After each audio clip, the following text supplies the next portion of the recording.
पाहूयात पुढची बातमी।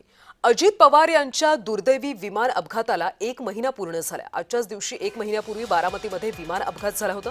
अपघातात अजित पवार यांचा मृत्यू झाला। अजित पवार यांचा विमानातल्या 4ही जणांचा मृत्यू झाला होता। 28 जानेवारीला अजित पवार यांचं विमान अपघातामध्ये दुर्दैवी असं निधन झालं होतं आणि त्या दुर्दैवी घटनेला आज 1 महिना पूर्ण झाला। आणि या संदर्भात अधिकची माहिती घेऊयात आमचे प्रतिनिधी शुभम उमाळे यांच्याकडून। शुभम, आपण पाहतोय की अजित पवार यांच्या विमान अपघाताला आज 1 महिना पूर्ण झालेला आहे, त्यामुळे सध्या अधिवेशनात कसं आज चित्र पाहायला मिळते? बारामतीमध्ये काय चित्र आहे?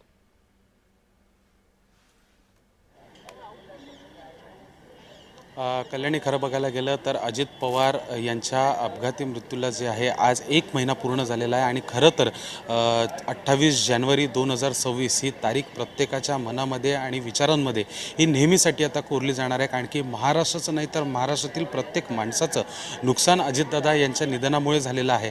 खरं तर हा अपघात कसा झाला, की घातपात होता, की धोक्याने झाला, की धोक्याने झाला, असे अनेक प्रश्न जे आहेत ते अनेक नेत्यांनी उपस्थित केलेले दिसून येत आहेत आणि त्यावर आज अहवाल देखील येणार आहे। पण अशामध्ये समजा पाहायला गेलं तर अजितदादा यांच्यासाठी अर्थसंकल्पीय अधिवेशन हे महत्त्वाचं मानलं जातं, कारण की दादा यांनी महाराष्ट्राचं अर्थसंकल्पीय हे साधारणतः 9 ते 10 वेळा मांडलेलं आहे आणि त्यांना पुन्हा एकदा हे अर्थसंकल्पीय अधिवेशनात अर्थमंत्री म्हणून जे आहे महाराष्ट्राचं बजेट मांडायची एकीकडे त्यांची तयारी सुरू होती, पण मात्र दुसरीकडे काळाने जो आहे तो त्यांचा घात केला। आणि अशामध्येच संपूर्ण राष्ट्रवादी काँग्रेस पक्ष असेल, पूर्ण महायुती सरकार असेल किंवा त्याच्या झळा ज्या आहेत त्या पूर्ण दिल्लीपर्यंत जाताना दिसून आल्या होत्या।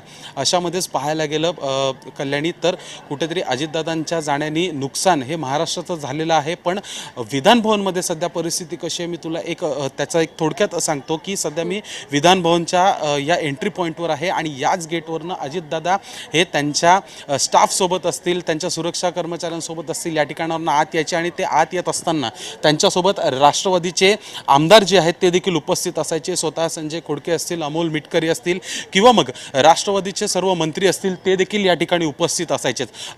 कल्याणी, खरं बघू शकतो की या ठिकाणी स्वतः आमदार खोडके या ठिकाणी आलेत, त्यांच्याशी देखील बोलूयात। कुठेतरी अजितदादांच्या आठवणींनी संपूर्ण महाराष्ट्र हा अजून देखील हळहळ व्यक्त करताना दिसून येत आहे आणि दादांची कमी जी आहे ती अजून एकदा दिसून येत आहे। आपल्यासोबत आमदार खोडके या ठिकाणी त्यांचं आगमन झालेलं आहे। दादा, काय सांगाल, याच ठिकाणावरनं तुम्ही दादांना घ्यायला यायचात, आज 28 तारीख आहे, 1 महिना झाला आहे, अजितदादा आपल्यामध्ये नाही आहेत। नेमकं विधानभवनमध्ये कसं वातावरण आहे तुमच्या नजरेतून? या अधिवेशनात दादांच्या आठवणी कशा समोर येताना दिसत आहेत? आज बरोबर आहे, आज बरोबर अजितदादांचा अपघात जो झाला होता त्याला बरोबर 1 महिना झालेला आहे आणि हे अधिवेशन चालू होऊन जवळपास 8-10 दिवस झाले, परंतु अजितदादाची उणीव दोन्ही सभागृहामध्ये जाणवत आहे। कारण की जो एक दरारा होता, जो एक धाक होता किंवा सर्वांशी मिळून विधानसभेचं, विधान परिषदेचं कामकाज दादाजी चालवत होते, त्याला कुठंतरी बाधा झालेली आहे।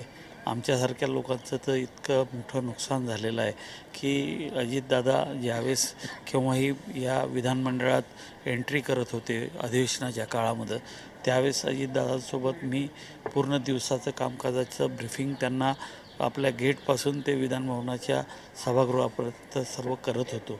परंतु आज त्यांची उणीव पूर्ण विधानसभा, विधान परिषद, पूर्ण सभागृहाला जाणवत आहे। आणि त्यानंतरच्या काळामध्ये आमच्या सुनेत्रा वहिनींनी आमच्या आग्रहाखातर जो उपमुख्यमंत्र्यांचा चार्ज घेतलेला आहे त्या 100% पुढच्या काळामध्ये अजितदादाची उणीव जी आहे ती भरून काढतील असा आम्हाला आत्मविश्वास आहे। नेमका 28 तारखेला ज्यावेळेस तुम्हाला समजलं की दादांचा अपघात झालेला आहे आणि काही कळून नव्हतं येत की त्यांचा मृत्यू झाला आहे की नाही झाला, तर त्यावेळेस नेमके तुम्ही कुठे होतात? तुम्हाला कोणी सांगितलं? तुम्हाला कशी कळाली होती सर्व गोष्ट?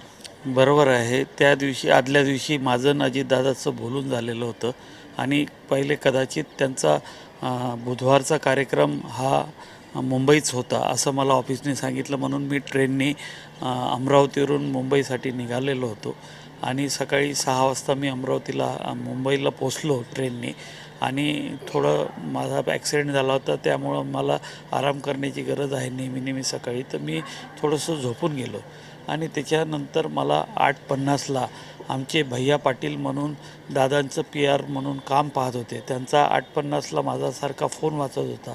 2 वेळ 3 वेळ 4 वेळ फोन वाजला. नंतर मी फोन उचलला तर त्यांनी सांगितलं साहेब आपल्यासोबत घात झाला, अजितदादाचं विमान क्रॅश झालं आहे आणि बारामतीमध्ये सर्व पोरं रडत आहे असं ज्यावेळेस त्यांनी सांगितलं त्यावेळेस मला 100% असं वाटलं की काहीतरी अघटित घडलेलं आहे. आणि त्यावेळेस मी TV लावला, परंतु त्यावेळेस फक्त क्रॅशिंगच्या बातम्या चालू होत्या आणि तसंच मी 10 मिनटात बारामतीकडं निघालो.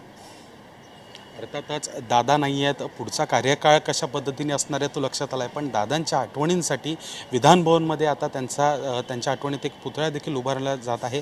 अजून काही उपक्रम किंवा अजून काही केलं हवं का, यासाठी काय होणार आहे का भविष्यात? बरोबर आहे. आम्ही सर्व पक्षाच्या नेत्यांसोबत चर्चा करून विधानसभाची कामकाज सल्लागार समिती राहते, त्या कामकाज सल्लागार समितीमध्ये सर्व पक्षांचे नेते राहतात. त्याच्यामध्ये चर्चा करून खऱ्या अर्थानं त्यांची आठवण, अजितदादाची आठवण आणि त्यांचं या विधानभवनामध्ये कॉन्ट्रीब्युशन याचं एक चिरचित्र म्हणजे जे काय चांगलं राहील की ज्याच्यामुळं अजितदादाची सातत्यानं आपल्याला आठवण येत राहील या संदर्भात चर्चा करून आम्ही निर्णय घेऊ.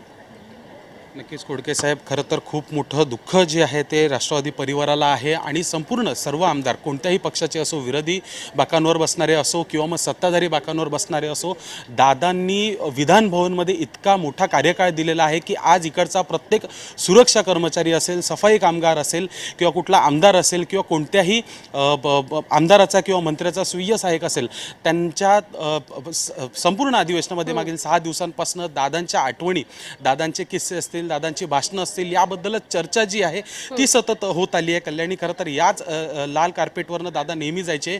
विधानभवनाच्या कानाकोपऱ्यामध्ये जे आहेत दादा यांचं अजून देखील आठवणी ज्या आहेत त्या दिसून येत आहेत. इतकंच नाही कल्याणी, तर मी तुला दाखवतो की अजितदादा यांचे छायाचित्रकार नीरजजी देखील आहेत या ठिकाणी, बघू शकतो ते त्यांना देखील सध्या अश्रू अनावर झालेले आहेत. अनेक वर्ष त्यांनी दादांसोबत दादांचे ते छायाचित्रकार होते आणि ज्यावेळेस अपघात झाला ते देखील त्यावेळेस बारामतीच्या विमानतळावर होते आणि जेव्हा विमान अपघात झाला होता तेव्हा देखील त्या स्थळी त्या पोचले होते.